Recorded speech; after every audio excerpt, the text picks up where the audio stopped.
हाय, hello, नमस्कार, good morning. तर बघा सकाळी किती टिफिनची घाई होती. चपाती आणि मला भाजी रेडी करायची होती, कारण माझ्या मुलांना माझ्या मिस्टरांना ऑफिसला आणि मुलांना शाळेसाठी जायची गडबड चालू होती. तर त्याचबरोबर मी भाजी वगैरे रेडी करून ठेवली होती कारल्याची. आणि सकाळी बघा इतका जोराचा पाऊस होता की त्या झाडांना पाणी घालायची सुद्धा गरजच नव्हती. आणि या माझ्याच गोकर्णाच्या झाडाला एक छानसं फूल आलं होतं. तर इतकं छान वाटत होतं बघण्यासाठी. आणि या ब्रह्मकमळाच्या झाडांना बघा किती हिरवीगार म्हणजे पानं दिसत आहे.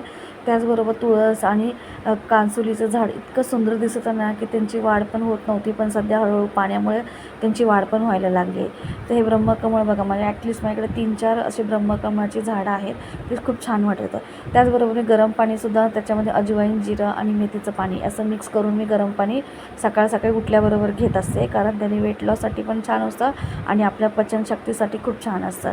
आणि त्याचबरोबर पटापट फ्रेश होऊन रेडी झाले होते. जसं की माझे केस वगैरे विंचरणे आणि थोडंसं टिकली वगैरे करणे आवरत होते. आणि त्याचबरोबर माझी मुलंहीसुद्धा आंघोळीला गेली होती. त्यामुळे मी इथं रेडी होऊन बसले. जसं की त्यांना मी ओरडत सांगत होते, आवरा पटापटा, आणि मीही रेडी होत होते. आणि टिकली वगैरे मी डोळ्यात माझ्या पावडर गेल्यामुळे मी हे होते, आणि टिकली पण माझी सापडत नव्हती. त्याचबरोबर टिकली पण शोधत होते आणि पावडर वगैरे पण लावून माझी रेडी झाली. आणि त्याच्यानंतर मी बरोबर लगेचच माझा बेडसुद्धा आवरून घेतला, कारण मुलं खूप घाण करतात आणि ते इकडे तिकडे व्यस्त पडलेलं असताना माझी घाई गडबड असते. आणि मला त्यांना शाळेत पण सोडायचं असतं, त्याच्या आधीच मी सगळं रेडी करून ठेवत असते. आणि इकडे माझ्या मुलीलासुद्धा मी रेडी करून ठेवलं. आणि ती बघा किती शांतपणे स्कूलमध्ये चालली आहे. आणि तिला स्कूलमध्ये जायला पण खूप आवडतं. तिला आम्ही किती जरी म्हणले ना, तू आज राहा, तुला बरं नाही आहे, तरी ती मुलगी ऐकत नाही. ती स्कूलला जायला खूप एक्साइटमेंट असते, कारण तिचे मित्रमैत्रिणी शाळेमध्ये भेटलेले असतात.